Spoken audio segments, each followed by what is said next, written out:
मैं आप लोगों को बता रहा था कि आज की जो क्लास है वो शिपिंग टर्म्स के हवाले से है और सप्लायर नेगोशिएशन के हवाले से है कि हम लोगों ने किस तरीके से सप्लायर के साथ नेगोशिएट करना है। वो लोग बात कहाँ से स्टार्ट करते हैं, चाइनीज सप्लायर्स के साथ किस तरीके से बात करनी है, रिलेशनशिप कैसे बिल्ड करना है और किस तरीके से आपने प्रोडक्ट को ऑर्डर करना है चाइना से या मैन्युफैक्चर करवाना है। तो अभी इसके ऊपर ये सीरीज चलेगी, यानी मतलब इस पर जितनी भी इंफॉर्मेशन हुई, जो मेरा एक्सपीरियंस है वो मैं आपके साथ शेयर करूंगा अभी। और दूसरी बात ये है कि आज की क्लास तो इसी से रिलेटेड है, लेकिन कल की जो क्लास है, जो नेक्स्ट क्लास है, वो मैं ये चाह रहा हूँ कि आज आप लोगों का टास्क है कि आप लोगों ने होलसेल ब्रांड्स फाइंड करने हैं और मैं आप लोगों को ग्रुप के अंदर डिटेल्स दूंगा। यानी जो होलसेल ब्रांड, एक होलसेल ब्रांड को जितनी भी डिटेल्स चाहिए होती है ना प्रोडक्ट की, शिपिंग के लिए या उसके लिए उनसे ब्रांड यानी उठाने के लिए, तो वो मैं आपको डिटेल्स दूंगा, यानी कंपनी की डिटेल्स दूंगा। और आप लोग ना सिर्फ होलसेल ब्रांड फाइंड करोगे, प्रोडक्ट रिसर्च करोगे होलसेल की, बल्कि उसके बाद जो है तो वो फॉर्म वगैरह होलसेलर्स के साथ फिल करके अकाउंट लेने की भी कोशिश करोगे। तो वो उस टास्क से ये होगा कि आप लोगों को अंदाजा यानी एक्चुअली करके होगा कि ये किस तरीके से किया जाता है। तो अगर आप में से किसी का, लेट से आप में से कोई भी बंदा जिसने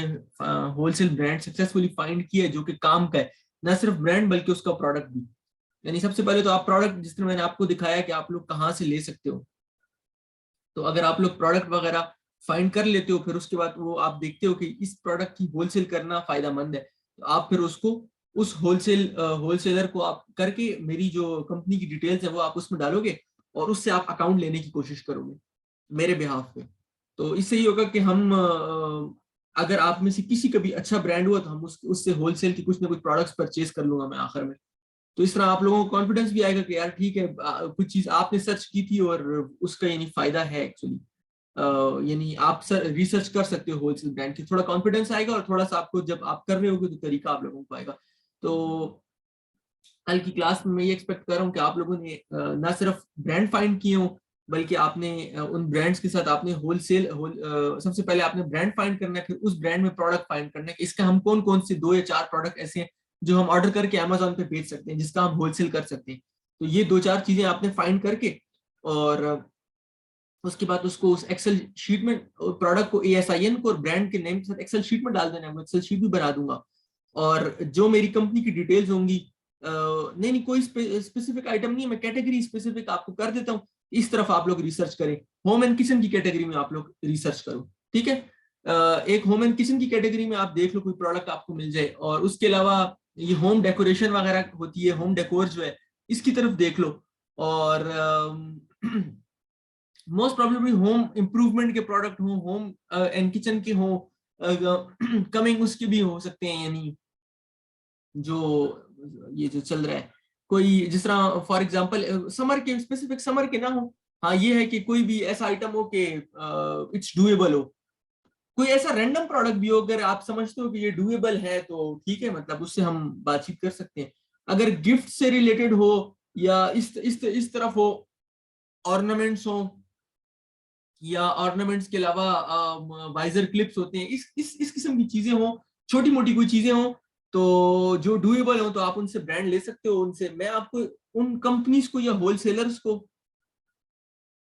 नहीं नहीं हारून भाई, डॉग फूड वगैरह ना हो,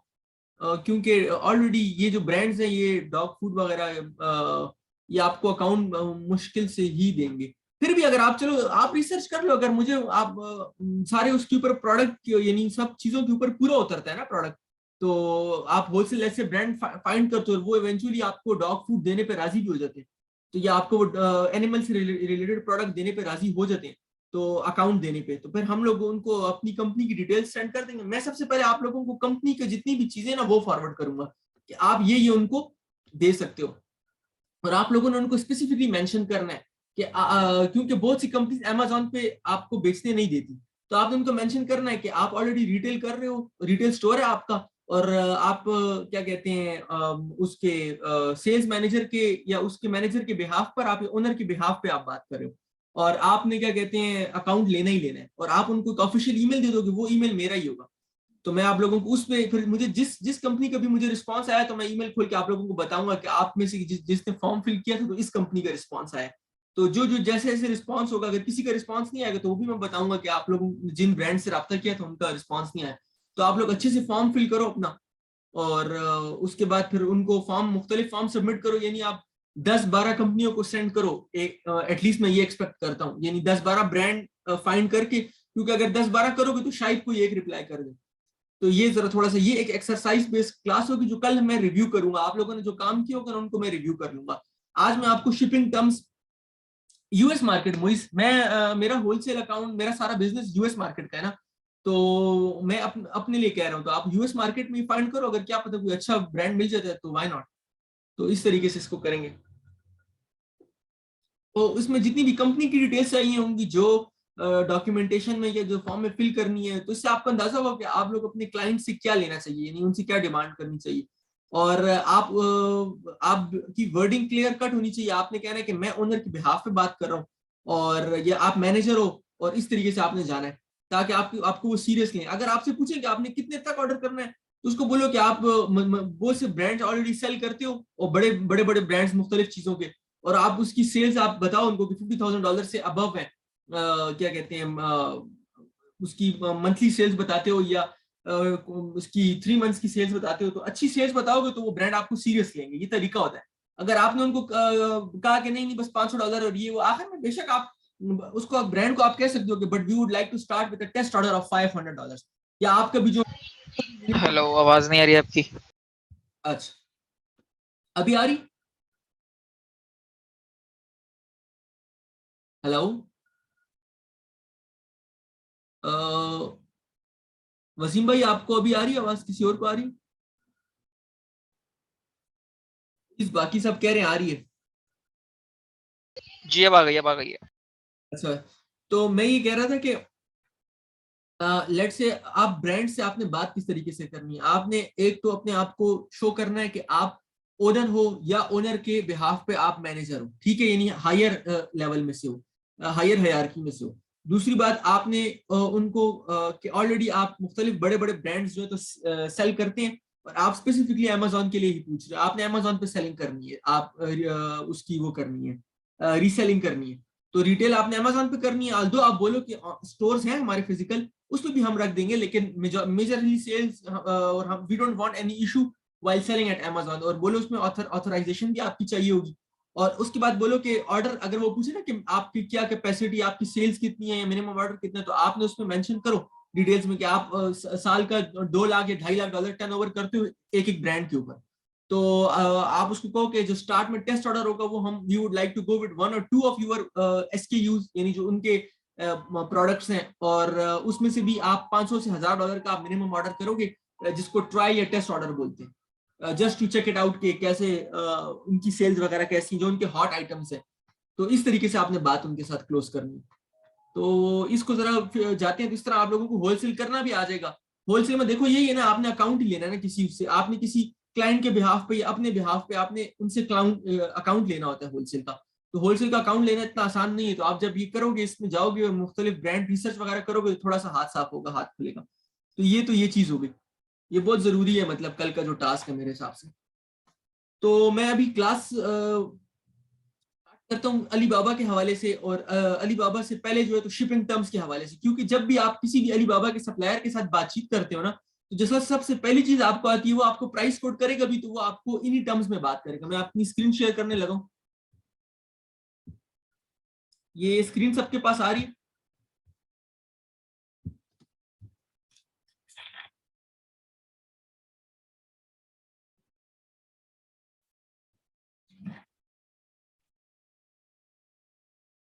जब आप, ये स्क्रीन सबको नजर आ रही है? एक दो बंदे भी यस कर दो ताकि मैं फिर। Yes, we can see. ठीक है।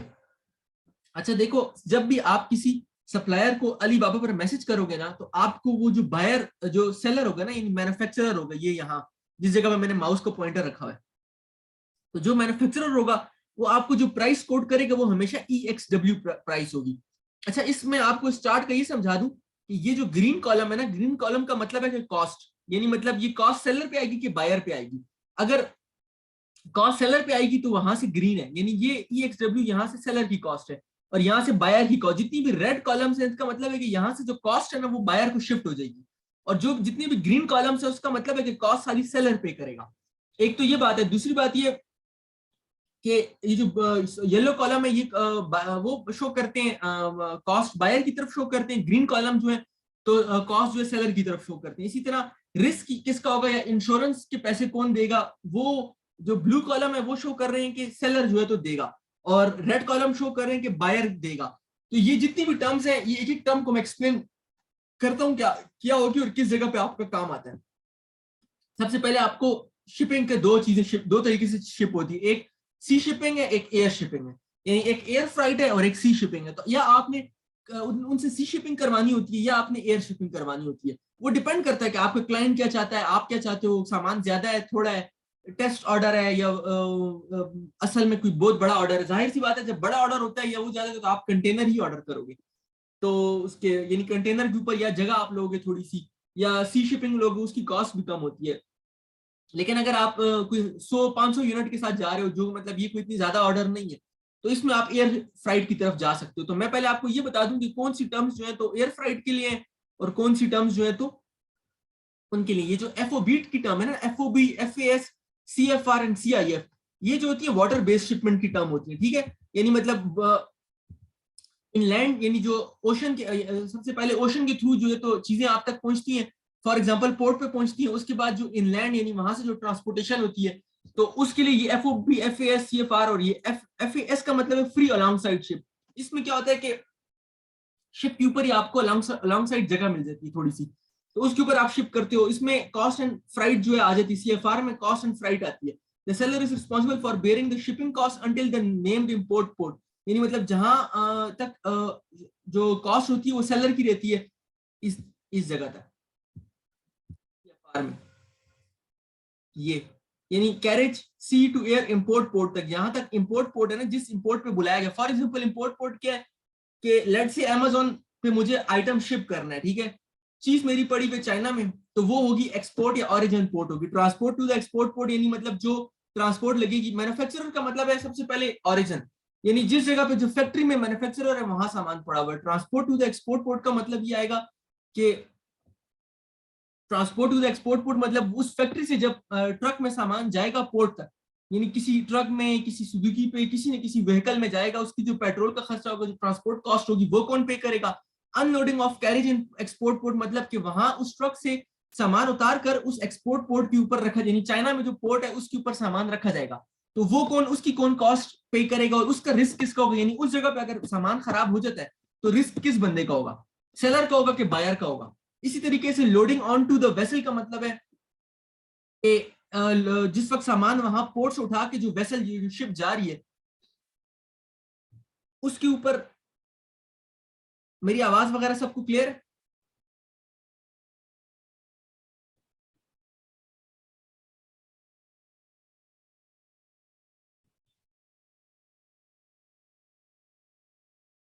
ठीक है। तो लोडिंग ऑन टू वेसल मतलब कि सामान उधर पोर्ट पे पड़ा हुआ है और उसको अब शिप पे लोड करना है, तो उस लोडिंग के दौरान अगर कोई चीज गिर जाती है, टूट जाती है, तो वो रिस्पॉन्सिबिलिटी किसकी होगी, सेलर की होगी, बायर की होगी, उसकी कॉस्ट किसकी होगी। यानी जो भी फॉर एग्जांपल हैवी सामान है तो उसको जो उठाने वाले या लेबर है या उसको मशीनें उठा के शिप पे रखती हैं, तो वो कॉस्ट कौन पे करेगा। तो ये कॉलम उसका है, कैरेज टू इंपोर्ट पोर्ट, यानी मतलब वहां से वेसल से जब चीज शिप हो गई है और डेस्टिनेशन पोर्ट, यानी अब यूएस में अमेज़न का वेयर हाउस है फॉर एग्जांपल इलिनॉय में, तो इलिनॉय में एक इलाका है जॉयलेट नाम है, तो अब जॉयलेट के करीब कौन कौन सी एयरपोर्ट्स है, शिपिंग पोर्ट्स है, तो जो उधर शिकागो की पोर्ट आती है फॉर एग्जांपल, तो शिकागो पोर्ट अब इंपोर्ट पोर्ट हो जाएगी। अब एक्सपोर्ट पोर्ट ये वो है क्योंकि चाइना से सामान एक्सपोर्ट हो रहा है ना और यूएस में इंपोर्ट हो रहा है, तो जो जिस कंट्री से जा रहा होता है वो एक्सपोर्ट पोर्ट होती है और जिस कंट्री में सामान आ रहा होता है वो इंपोर्ट पोर्ट होती है। तो एक्सपोर्ट पोर्ट, अब फॉर एग्जांपल कराची से अगर आप सामान शिप करते हो ना तो वो एक्सपोर्ट पोर्ट है, और अगर यूएस में इंपोर्ट करते हो तो वो शिकागो की जो पोर्ट होगी या जो न्यूयॉर्क की पोर्ट होगी वो इंपोर्ट पोर्ट होगी। तो इसी तरीके से अगर कराची में कुछ आप इंपोर्ट कर रहे हो तो उस वक्त फिर वो कराची पोर्ट जो होगी तो इंपोर्ट पोर्ट बन जाएगी। यानी अगर तो बहरहाल carriage to sea to import port. अब इसमें ये चक्कर है कि ये यहाँ फॉर एग्जांपल जो इंपोर्ट पोर्ट है, यानी मैंने शिकागो सामान पोर्ट तक बुलाया, तो इस पोर्ट पे जब सामान आया है ना, पहुंच, यानी वेसल उस पोर्ट तक आ गई है, तो अब ये अब सामान जो है वेसल के ऊपर ही पड़ा हुआ है, यानी शिप के ऊपर ही पड़ा हुआ है, इसके दौरान अगर यहाँ कुछ चीज डैमेज हो जाती है तो वो किसकी रिस्पॉन्सिबिलिटी? आप देखो, क्योंकि अनलोडिंग पर ना, यानी वेसल से सामान उतर जाता है अगर फॉर एग्जाम्पल, और वो पोर्ट के ऊपर आ जाता है, तो फिर किसकी जिम्मेदारी है, या उसका रिस्क किसका है, या उसकी कॉस्ट कौन पे करेगा उस सामान को उतारने की? तो ये फिर loading of carriage from import port, यानी वहां से कैरेज इंपोर्ट हुआ किसी ट्रक वगैरह में, मतलब डेस्टिनेशन तक ले जाने के लिए, वेयर हाउस तक ले जाने के लिए, और फिर वहां से अनलोडिंग एट डेस्टिनेशन, यानी मतलब फाइनल बात ये आती है कि जो आपकी आखिरी, या आपने किसी वेयर हाउस में सामान को अनलोड करवाया हुआ है, या आपने सामान को उधर किया हुआ है अपना उसके पास, या आपने अनलोड सामान को किसी वेयर हाउस में कराया हुआ, या अपने घर पे या शॉप पे, यानी या तो आपकी जो एंड डेस्टिनेशन होगी वो कोई घर का एड्रेस होगा, या वो कोई वेयर हाउस का एड्रेस होगा, तो वहां तक जिम्मेदारी, कॉस्ट वगैरह, या जितनी भी चीजें हैं वो किसके ऊपर आती है। तो ये चार्ट आपको वो एक्सप्लेन करता है। तो मैं अब बारी बारी इसकी एक्सप्लेनेशन शुरू करता हूँ। EXW टर्म सबसे ज्यादा काम आती है। अच्छा, इसमें मैं आपको यही बता रहा था कि ये जो FOB की टर्म है, FAS, CFR और CIF, ये वाटर बेस के लिए यूज होती हैं, या मतलब जो ओशन बेस्ड शिपिंग होती है। उसके अलावा जो ये बाकी टर्म्स है ना, ये दोनों के लिए यूज होती है। यानी while the above is all for forms of shipping including water, other forms of transportation can include rail trucking और एयर कार्गो। तो एयर कार्गो वगैरह के लिए फॉर एग्जांपल ये EXW है, तो ये सबके लिए यूज हो सकती है। फ्री ऑन बोर्ड भी सबके लिए यूज हो सकती है। FCA भी, फ्री कैरियर भी सबके लिए यूज हो सकती है। कैरेज पेड टू भी, CIP भी, carriage and insurance paid to, DAT delivered at terminal भी, DAP डिलीवर्ड एट प्लेस, और डिलीवर्ड ड्यूटी पेड, DDP। तो मैंने आपको अक्सर पिछले लेक्चर्स में इस टर्म का सिर्फ बताया था, क्योंकि हमारा काम मेजॉरिटी इसी टर्म के साथ रहेगा। तो लेकिन फिर भी आप लोगों को जानना है कि EXW से DDP तक आते आते क्या क्या प्रोसेस इन्वॉल्व होता है, और किस तरीके से सामान किस किस जगह पे उतरता है, और किस किस जगह पे आपको क्या सहूलत है कि आप किस तरीके से जो है तो इनके साथ बातचीत करनी है, सेलर्स के साथ। सो यहाँ भी ये भी एक इसी किस्म का, जिस तरह वो एक चार्ट था, ये भी उसी तरह का चार्ट है, ठीक है। यानी ये एक सेलर है इस जगह पे, और ये बायर है, ठीक है। इसमें जो ग्रीन वाला है, तो ये बता रहा है कि आपकी ये जो यहाँ ये बना हुआ है ना, ये ट्रांसफर ऑफ रिस्क जो है, किस जगह पे रिस्क किस पे ट्रांसफर हो जाता है, सेलर पे या बायर पे। तो ये चीज दिखा रही है कि अब EXW में क्या है, EXW की प्राइस क्या है, मैं आपको बता दूं।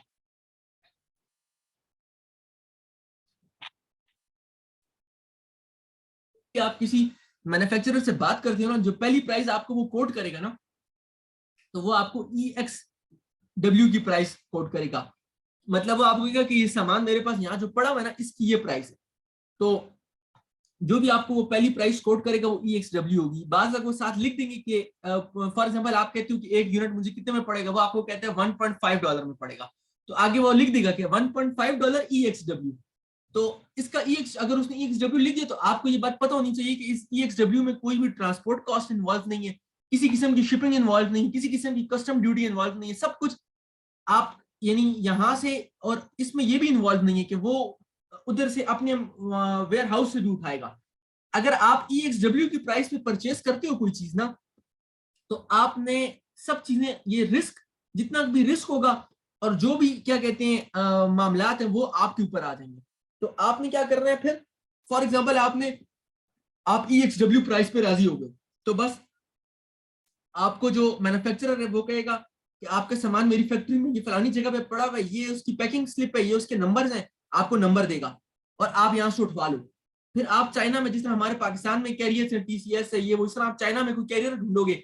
उसको आप कहोगे कि मेरा सामान फलानी जगह से उठाना है, ये उसकी डॉक्यूमेंटेशन, जो डॉक्यूमेंटेशन आपको मैन्युफैक्चरर ने दिए होंगे, वो डॉक्यूमेंटेशन आप उस शिपिंग कंपनी को दोगे, और उसको कहोगे कि आप उस सामान को फलानी पोर्ट तक पहुंचा दो, पोर्ट पे पहुंचा दो। पोर्ट पे आपने ऑलरेडी, अब दो बातें आती है, बाज अब वही कंपनी जो है तो पोर्ट पे सामान लोड भी करवा देती हैं आपका वेसल पे, तो फिर वो उस जगह के पैसे वैसे आप उसको दोगे, लेकिन उसके दौरान सामान खराब हो गया तो मैन्युफैक्चरर या सेलर जो है रिस्पॉन्सिबल नहीं होगा। यहाँ से रिस्पॉन्सिबिलिटी और रिस्क जो है आप लोगों को ट्रांसफर हो चुका होगा। तो जितने भी बाकी जो इतना लंबा प्रोसेस जो चलता है, इसके दौरान अगर सामान खराब होता है, टूटता है, गिरता है, तो अगर लॉस होता है तो ये आपका लॉस है, और इसकी इंश्योरेंस भी आपने करवानी है। यानी इंश्योरेंस ये कि अगर फॉर एग्जांपल आप क्यों लॉस लोगे, तो आपका एज अ सेलर आपका काम होता है कि आप अपने सामान को इंश्योर्ड करवाओ। तो अगर आप अपने सामान की वैल्यू के मुताबिक उसको इंश्योर्ड करवाया होगा, ताकि कल को अगर सामान में कुछ गड़बड़ होती है तो उसकी इंश्योरेंस वैल्यू जो है वो आपको इंश्योरेंस कंपनी प्रोवाइड कर दे आपको। तो इस तरीके से आप अपना रिस्क खत्म कर देते हो। लेकिन उसको उठवा कर लोड करवाने और डेस्टिनेशन तक पहुंचाने की जो जिम्मेदारी होगी, जो लास्ट डेस्टिनेशन तक, वो आपके ऊपर आएगी। तो पाकिस्तान से बैठे बैठे इतनी लंबी खप करने की जरूरत वैसे है नहीं कि आप जो तो उसको, या इवन दो कि अगर आपका जो ओनर है वो यूएस में बैठा हुआ है तो उसको क्या, आप लोगों को क्या जरूरत है कि आप इतना जल्दी जो है तो रिस्क वगैरह ले लो। ये जो EXW की प्राइस से जो थोड़ी सी हायर प्राइस होती है ना, यानी जैसे जैसे जैसे जैसे आप FCA पर आते हो, FAS पे आते हो, FOB प्राइस लेते हो, CFR प्राइस लेते हो, CIF, CPT, जैसे जैसे आप बढ़ते रहते हो ना, जैसे आप फॉर एग्जांपल लास्ट पे आते हो, DDP पर आते हो, तो जो आइटम की आपकी पर यूनिट कॉस्ट होती है ना वो ज्यादा हो चुकी होती है। लेकिन DDP करने का फायदा है, DDP करने का फायदा ये कि आपका यहां तक कोई रिस्क नहीं। ये बायर की ऑब्लिगेशन है कि, यानी आपकी ऑब्लिगेशन या आपका रिस्क तब आएगा जब चीज आपके घर के पास पहुंचे, तो आपके पास पहुंचे ना, आपने कोई कस्टम ड्यूटी पे करनी है इसकी, ये आपको डिलीवर्ड ड्यूटी पेड चीज मिलती है। और इसमें ये होता है कि EXW की जो आपको प्राइस मिली होती है उस प्राइस में और इस प्राइस में ज्यादा फर्क नहीं होता, वो थोड़े से सेंट्स का फर्क होता है। तो अगर आप ये सब प्रोसेस जो है ना, ये बीच का प्रोसेस है, यानी कैरियर को लोड करवाना, फिर शिप के ऊपर पोर्ट तक पहुंचाना, फिर पोर्ट पे लोडिंग करवाना, फिर उस पे वेसल पे लोड करवाना, फिर वहां वेसल से उतरवाना, फिर वहां से पोर्ट पे जाना, फिर पोर्ट पे जाके वहां से लोड करवाना और वहां से लोड करवा के अपनी डेस्टिनेशन वेयर हाउस तक पहुंचाना। अगर आप ये सब प्रोसेस खुद करते हो ना, इसमें आपकी कॉस्ट काफी ज्यादा बढ़ जाएगी खुद। ये उसी वक्त होता है, ये वही लोग खुद करते हैं जिनका सामान कंटेनरों के हिसाब से हो और उन्होंने बीच में अपनी कंपनी सेट की हो, या उनके बहुत अच्छे कनेक्शन हो जो उनको बहुत अच्छी प्राइसिंग दे रहे हो, या जो ये सब, या बीच में कुछ इस तरह की कंपनीज होती हैं जो ये सर्विसेज प्रोवाइड करती हैं कि सेलर से वहां से ले लेती हैं, यानी सेलर की मैन्युफैक्चरर्स। अब कई पाकिस्तानी लोग हैं जो इस वक्त चाइना में, तो वो क्या कर रहे हैं, वो एज अ एजेंट काम कर रहे हैं बीच में। वो क्या काम कर रहे हैं, वो यहाँ से मैन्युफैक्चरर से सामान उठा लेते हैं, आप उनको, फॉर एग्जाम्पल आप मैन्युफैक्चरर को पे कर देते हो, मैन्युफैक्चरर कहता है ये आपका स्लिप नंबर है, अपना सामान यहाँ से उठवा लो। आप उस एजेंट को बोलते हो तो वो एजेंट आपके लिए यहाँ से लेकर यहाँ तक आपकी डेस्टिनेशन तक पहुंचाने में आपकी हेल्प करता है, आपसे कुछ ना कुछ फीस चार्ज करता है। तो इस तरीके से, लेकिन इसमें भी you will always use DDP for as far as I am concerned। मतलब मैं आज तक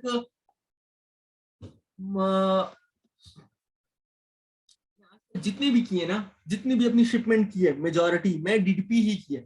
Amazon के वेयर हाउस तक पहुंचाए चीज, क्योंकि उसमें सब मेरे, फॉर एग्जांपल मैं आपको अपना एक चैट उसकी दिखा देता हूँ कि कितना फर्क आता है रेट में।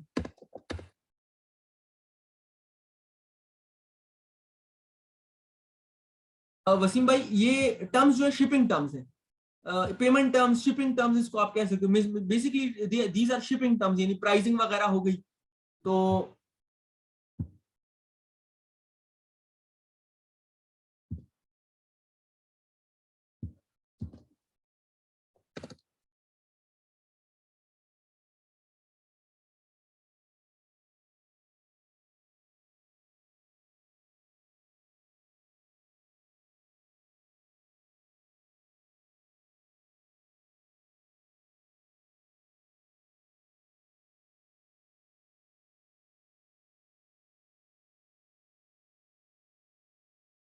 ये मेरा वो चाइना में एजेंट है, मैं उसके साथ मुख्तलिफ उसकी,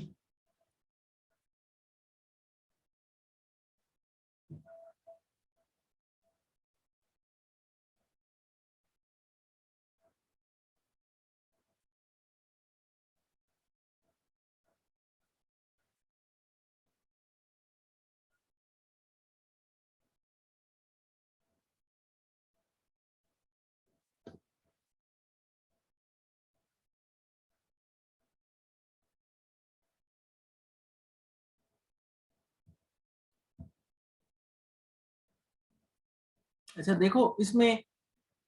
देखो ये 0.63 इंटू 1000 पीसेस की प्राइस दे रहा था, 0.63 प्राइस दे रहा था, ठीक है। अ, और बाकी चीजों की भी ऐड कर रहा था प्राइस को। ये मेरा एजेंट है चाइना में, मैंने कोई प्रोडक्ट इससे बनवाया था। तो ये इसमें जो पर यूनिट आइटम की प्राइस आ रही थी 0.63 आ रही थी, ठीक है, 1000 पीसेस की। तो जिस वक्त मैंने यहाँ इसको कहा कि भाई आप DDP प्राइस मुझे दे दो, तो प्राइस आई है 0.63 से प्राइस कितनी इंक्रीज हो गई थी, यूनिट प्राइसेस 0.75 यूएसडी डीडीपी, यानी 0.75 माइनस 0.63, 0.75 माइनस 0.63 पर यूनिट में, एक यूनिट में ये 0.12, मेरे पास हजार यूनिट थे टोटल, देखो $120 मुझे एक्स्ट्रा पे करने पड़े 1000 यूनिट के, ठीक है, यानी $120 के अंदर उसने मुझे EXW से उठा के, जिसमें वो मुख्तलिफ ये पूरा जो प्रोसेस है उसके अंदर शिपिंग भी इन्वॉल्व है, उसके अंदर सब कुछ इन्वॉल्व है, तो उसने मुझे इस सब प्रोसेस से बचाया है। प्राइस EXW प्राइस 0.63 थी पर एक यूनिट की, और DDP प्राइस 0.75 थी, तो सिर्फ एक आइटम के अंदर 0.12 का इजाफा हुआ, यानी ओवरऑल मुझे 1000 यूनिट का मुझे $120 पे करना पड़ा, और उसके अंदर वो डिलीवर्ड ड्यूटी पेड चीज मुझे मेरे Amazon की वेयरहाउस में मिल गई है। What I did is I just paid $120 extra. मैं आपको ये बात लिख के देता हूँ कि अगर ये काम मैं खुद करता, मैं यहाँ से किसी कंपनी एजेंट को यूज करता, तो ये मेरे एक एजेंट ही खाली मुझे 200 से $250 चार्ज करता। वो क्यों? ये जो कंपनीज होती है ना, ये जो एजेंट्स होते हैं, इनके अपने नेटवर्क्स होते हैं, ये आपके साथ, आप इनके साथ रिलेशनशिप बनाओ, आप एक मैन्युफैक्चरर अपना ना रखो, 2-4 मैन्युफैक्चरर के साथ आप अपना रिलेशनशिप अच्छा करो, एजेंट के साथ आपका रिलेशनशिप बनाओ, सब चीजें रिलेशनशिप है। क्योंकि आपको पता है, अब मैं किसी बंदे से कोई चीज ऑर्डर करता हूँ ना, तो मैं जिस वक्त ऑर्डर करता हूँ तो मैं उसको बताता हूँ कि यार मुझे ये अली बाबा पर ये रेट मिल रहा है, मैं आखिर में अपने इसको आके एजेंट, मेरा एजेंट है, इसको मैं आके कहता हूँ कि भाई मुझे जो है तो रेट उसमें कम मिल रहा है, ये उस पर ये रेट मिल रहा है और आप मुझे ये रेट दे रहे हो, तो ये मुझे कहता है कि यार मैं आपके लिए मजीद देखता हूँ, ये अपने बॉस के पास जाता है, ठीक है, किन रेट्स का, वसीम भाई किन रेट्स का कितना चार्ट,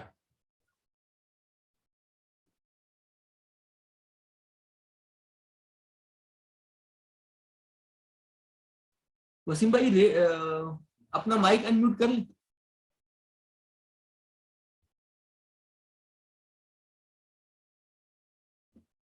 हो सकता है कि बाकियों के जहन में भी इस किस्म के सवाल हो ना, तो इसलिए कह रहा हूँ माइक अनम्यूट करें।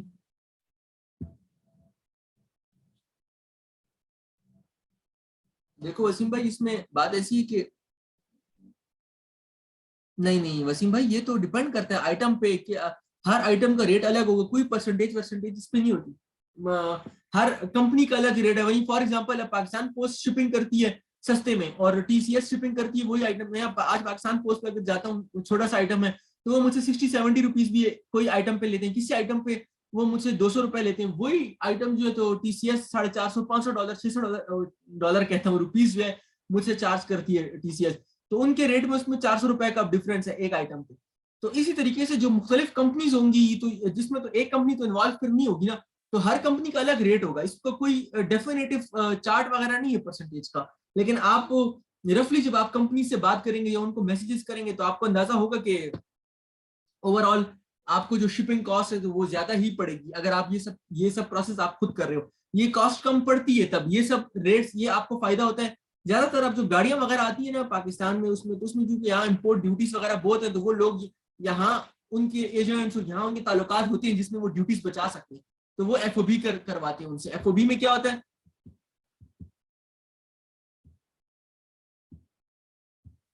ये अब ये FOB है फॉर एग्जांपल,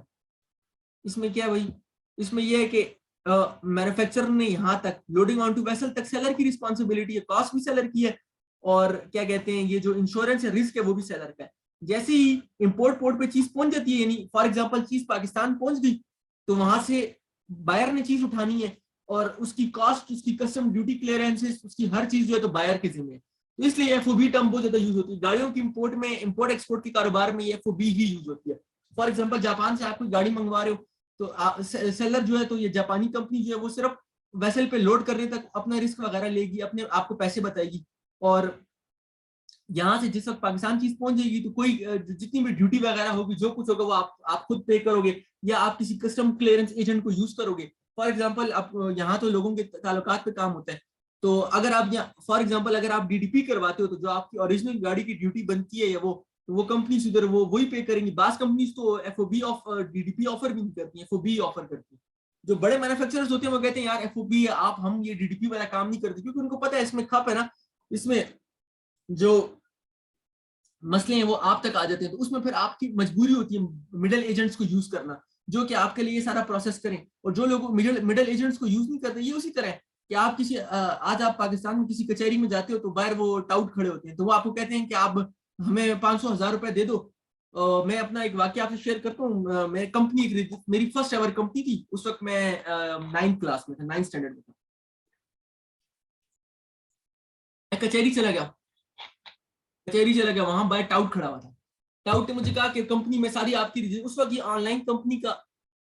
अब पाकिस्तान में ना ऑनलाइन पोर्टल है कंपनी रजिस्ट्रेशन का, SECP, इसके ऊपर ये ई सर्विसेज इनका पोर्टल है। यहाँ से कंपनी पाकिस्तान में रजिस्टर हो जाती है, घर बैठे बैठे क्रेडिट कार्ड से पेमेंट होती है, यहाँ से साइन अप करते हैं और सब कंपनी उनकी रजिस्टर हो जाती है, सब ऑनलाइन पे होता है, सब कुछ टैक्सेस भी यहीं से ऑनलाइन होते हैं, एवरीथिंग इज ऑनलाइन। उस जमाने में नहीं थी जिस वक्त की मैं बात करूँ। मुझे क्या हर्डल आई, मुझे हर्डल आई कि उधर टाउट खड़ा हुआ था, वो मुझे कहता है कि आप मुझे पता नहीं कितने हजार, 2500 3,000 दे दो, इस तरह कोई बात की उसने। मैंने कहा कि ना भाई मैं नहीं देता, मेरे साथ दोस्त भी था। मैं अंदर चला गया, वो गया, पहले जी पता नहीं था कि स्टाम्प पेपर कहाँ से लेना है, एक पेपर लिया, दूसरा पेपर लिया, फिर सारी डॉक्यूमेंट्स जमा किए।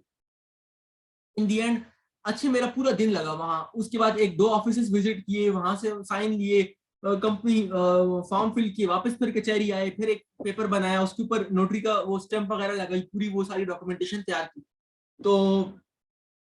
आखिर में वो टाउट मुझे निकलते वक्त गेट पे मिला, तो क्या मैं उसको देख के मैंने कहा मेरा काम हो गया। तो अब मेरा टोटल काम जो है ना 500 रुपए के अंदर हो गया था। टाउट मुझसे कोई 2500 से 3,000 चार्ज कर रहा था। तो मैंने उसको कहा कि भाई ये काम मैंने सीख लिया, ये मैंने खुद कर लिया। तो अब अगर इस काम का फायदा ही कि अगर आपको ये सारे स्टेप खुद करने हैं तो फिर आपको उसमें पैसा बचाना आ जाएगा कि किस तरीके से आपने पैसे बचाने। लेकिन मेजोरिटी केसेस में ये पैसे आपके बचेंगे नहीं। मेरा वाला केस तो चलो ये कंपनी रजिस्ट्रेशन का था ना, टाउट वाला काम था, लेकिन यहाँ तो एक्चुअली प्रोसेस इन्वॉल्व होता है। तो इस प्रोसेस में तो ये है कि उसमें मेरा टाइम भी लगा, वो भी लगा, लेकिन अगर मैं टाइम बचाना चाहता हूँ तो मैं अगली अगली बार मेरे किसी दोस्त की कंपनी थी, तो अब मैंने रजिस्ट्रेशन की भी थी, मुझे पता था कि ये तो बहुत लंबा प्रोसेस है, खप है। तो मैंने उसको, इस बार मैं अंदर गया उधर दोस्त के साथ, तो मैंने उसको कहा, ये बंदा नहीं था, कोई और टाउट था, वैसे वहां बंदे खड़े हुए एजेंट टाइप। उसको मैंने कहा यार कंपनी रजिस्टर करनी है ये वो, उसने मुझे कहा आए आप बैठ जाए। उसने मुझे कहा मैं 2,000 2500 रुपए लूंगा और कंपनी रजिस्टर हो जाएगी। मैंने कहा सही है। मैं वहां बैठ गया, उसने चाय भी लिया मेरे लिए, मैं उसके वो खोखे में या उसका जो खेमा सा होता है उधर, वो जो बाहर टेबल वेबल लगा के बैठे होते हैं, मैं उसमें बैठ कर मैं और मेरा दोस्त चाय पी, गपशप लगाई। 2-2.5 घंटे बाद वो आया, उसने सारा प्रोसेस किया हुआ था, फॉर्म शाम हमारा ID कार्ड लेकर गया हुआ था, आया 2,000 रुपए में मुझे कंपनी रजिस्टर करके उसने दे दी। तो ये जो बीच में एजेंट होते हैं, वो जो सारा स्वेट था या जो वर्किंग थी, वो एक में मैंने अपना टाइम के अगेंस्ट मैंने खुद की थी, जिसमें मेरा 500 रुपए लगा था, और एक में मैंने वो अपना टाइम बचाया था, और टाइम बचाकर मैंने वही मतलब बैठकर गपशप लगा लिया, वो कर लिया, और जो है तो, और वो उसमें मैंने कहा था चूंकि वो मेरी अपनी नहीं थी, दोस्त की थी, तो मैंने कहा अब मैं क्यों फिर क्यों ख्वारी करूं इसके साथ। तो क्योंकि एक एक जगह पे जाना और फिर एक एक फॉर्म सबमिट करना है, अपने मेरे करते करते शाम हो गई। तो इस तरीके से ये जो प्रोसेस, अगर कोई आप ये प्रोसेस सारा खुद करना चाहते हो ना, एक एक स्टेप आप खुद इन्वॉल्व होना चाहोगे अपने प्रोडक्ट के साथ, तो इसमें आपका टाइम भी बहुत लगेगा, आपका टाइम वेस्ट भी बहुत होगा, ब्यूरोक्रेटिक हर्डल्स भी आएंगे, क्योंकि हर चीज में रेड टेप्स होते हैं, मुख्तलिफ कंट्रीज हैं जहां से सामान बनवा रहे हो, जहां से उठवा रहे हो। अगर किसी कंपनी के साथ ऑनलाइन बात भी करनी, कोई कंपनी आपको सीरियस नहीं लेगी, कोई लेगी, कोई आपकी कंपनी सामान खराब कर देगी, तो बेहतर है कि आप अपना रिस्क जो है ना, सामान का जो रिस्क है वो आप ट्रांसफर रखो, यानी वो आप अपने ऊपर मत लो, या वो इंश्योरेंस कंपनी पे ट्रांसफर रखो, या वो आप सेलर पे ट्रांसफर रखो। तो DDP यानी डिलीवर्ड ड्यूटी पेड में ये होता है कि सामान, बायर का रिस्क, ये देखो ये बायर की कॉस्ट, यहां से मेरी कॉस्ट आती है और यहाँ ही मेरी रिस्क आती है। यानी मैंने उसको यहाँ तक जितनी भी जो मुझे जहां तक जितनी भी प्रोसेस है ना, वो मैंने बायर उसको सेलर को पे किए, और उसने मुझे यहाँ चीज मेरे एड्रेस के ऊपर पहुंचा दी। तो ये होता है डिलीवर्ड ड्यूटी पेड। और Amazon में जब आपको प्राइस कोड होगी तो EXW प्राइस, ये अलीबाबा पर आपको ज्यादातर सेलर्स EXW प्राइस कोड करेंगे। आपने उनसे EXW प्राइस लेकर आगे फिर आपने उनसे मजीद बीच में किसी टर्म पे बात नहीं करनी, आप सीधा DDP पर आ जाओ। आप उसको बोलो कि भाई आप सब बातें छोड़ो, जब आप सब चीजें फाइनल कर लो ना, तो उसको प्रोडक्ट आपको पसंद आ जाए, आपको पता हो कि प्रोडक्ट आपको कितना कॉस्ट कर रहा है, आप डायरेक्ट DDP का किस्सा मत छोड़ो, स्टार्ट में आप उससे EXW प्राइस ही लो, ताकि आपको पता हो कि डिफरेंस कितने हैं। अगर आपको डिफरेंस कहीं नहीं पता ना कि आपकी ये बाकी प्रोसेस पर कितने पैसे पर यूनिट लग रहे हैं, तो फिर इश्यूज आते हैं। तो मैं हमेशा जब बात स्टार्ट करता हूँ तो EXW से ही बात स्टार्ट करता हूँ। जब हमारा जब डील क्लोज होती है तो वो DDP पर क्लोज होती है। अब उसमें ये है कि कई दफा ऐसा होता है कि जो बीच में मैं आपको बताता हूँ कि अगर आप ये सब स्टेप खुद करना चाहोगे तो उसके पैसे ज्यादा क्यों आएंगे। और मैं आपको बताता हूँ, ये कोई गोरा है, इसने ब्लॉक रखा हुआ है, एक ब्लॉक लिखा हुआ है, ठीक है, कहता है ये फैक्ट्री प्राइस होती है ना, जो एक्स फैक्ट्री प्राइस है, EXW जिसे बोलते हैं। ये इसने EXW वगैरह समझा रहा है। इधर एक बात इसने लिखी है, मैं आपको इसकी वो बताता हूँ। कहता है दिस मीन्स, ये DDP है ना, डिलीवर्ड ड्यूटी पेड। कह रहा है this means that the price includes everything, price of goods, local export cost in China, यानी जो भी उनकी एक्सपोर्ट कॉस्ट है अपनी, शिपिंग टू द यूके और any other country, custom clearance in the UK, VAT, import duty and other charges, यानी सब जितने भी चार्जेस वगैरह होंगे वो पे करेगा, सेलर पे करेगा। तो कह रहा है sounds good right, yes, this sounds like the perfect way to do business in China, and often you will discover that this DDP price is just slightly higher than the FOB price। ये बोल रहा है कि DDP, जिस तरह मैंने आपको वो अपना रेट नहीं बताया कि देखो थोड़ा सा डिफरेंस था टोटल ओवरऑल प्राइस में, और मेरा सारा जो टेंशन थी वो मैंने $120 पे करके अपनी टेंशन से आजाद हो गया। तो ये कह रहा है कि जो DDP प्राइस है ना और जो FOB प्राइस है उसके अंदर हमेशा डिफरेंस थोड़ा सा होता है। Perfect right. तो कह रहा है how can the DDP price be just slightly higher than the FOB price when you know that the import duty and VAT adds at least 25% extra in fees in the UK, and then add the actual shipping cost, custom claims, etc. It simply can't be true। तो कह रहे हैं ये कैसी बात हुई कि price में ये बीच में इतनी ड्यूटीज और इतना कुछ इन्वॉल्व हुआ है और प्राइस हल्की सी ज्यादा हुई है। तो ये कह रहा है that's because it's not true, some Chinese suppliers are taking advantage of the various loopholes in the transit system, undervaluing the goods, यानी वो गुड्स को चाइनीज जो ट्रांसपोर्टर्स होते हैं वो अंडर वैल्यू करते हैं, hiding smaller shipments in bigger pallets, in short they avoid paying proper import taxes and VAT and basically smuggle your goods into Europe without paying all the necessary taxes। तो वो अक्सर ये price का फर्क जो होता है ना, तो इन द केस अब ये तो बोल रहा है, ये तो चूंकि देखो US से है या UK से है ये बंदा है, तो ये है माइकल नाम है कि क्या नाम है, एंड्रयू नाम है, तो एंड्रयू मिनाल्टो नाम है। तो ये बोल रहा है कि